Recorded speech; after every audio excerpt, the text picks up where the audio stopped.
নমস্কার বন্ধুরা, আজকে আমি আপনাদেরকে ঝিঙ্গের খোসা ভর্তা বানিয়ে দেখাবো। কড়াইয়ে প্রথমে তেল দিয়ে দিব। এখন দিয়ে দিব ঝিঙ্গা,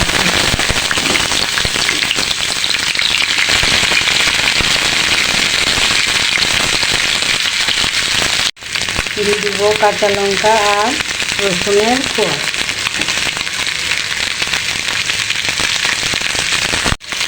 দিয়ে দিব অল্প পরিমাণ লবণ। আমি এগুলি ঢাকা দিয়ে সিদ্ধ করে নিই। ঝিঙ্গার খোসাটা সিদ্ধ হয়ে গেল। এখন এগুলি আমি নামিয়ে ঠান্ডা করে এই পাতায় বেটে নিই।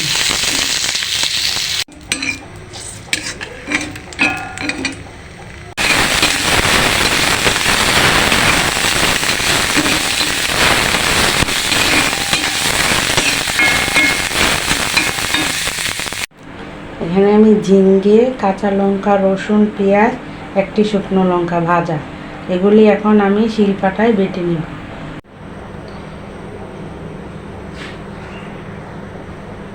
ফোড়নের জন্য কালো জিরে দিয়ে দিব আর দিয়ে দিব সরিষার তেল।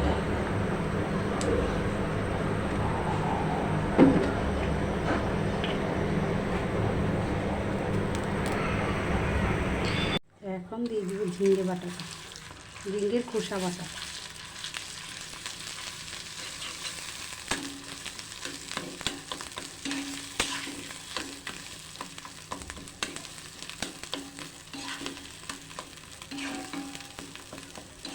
এটা গরম ভাতের সাথে খেতে খুবই ভালো লাগে।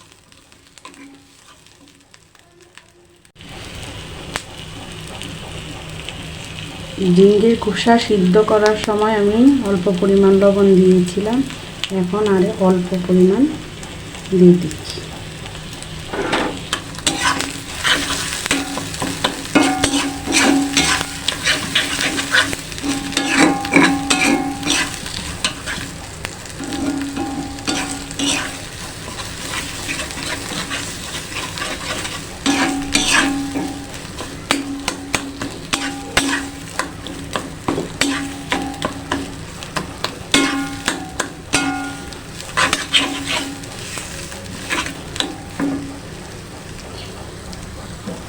খোসা বাটাটা হয়ে গেল, এখন এটা আমি নামিয়ে নিই। ঝিঙ্গের খোসার ভর্তাটা রেডি হয়ে গেল বন্ধুরা। আমার ভিডিওটি ভালো লাগলে লাইক, কমেন্ট, শেয়ার ও প্লিজ সাবস্ক্রাইব করে দিবেন। সবাই ভালো থাকবেন, সুস্থ থাকবেন।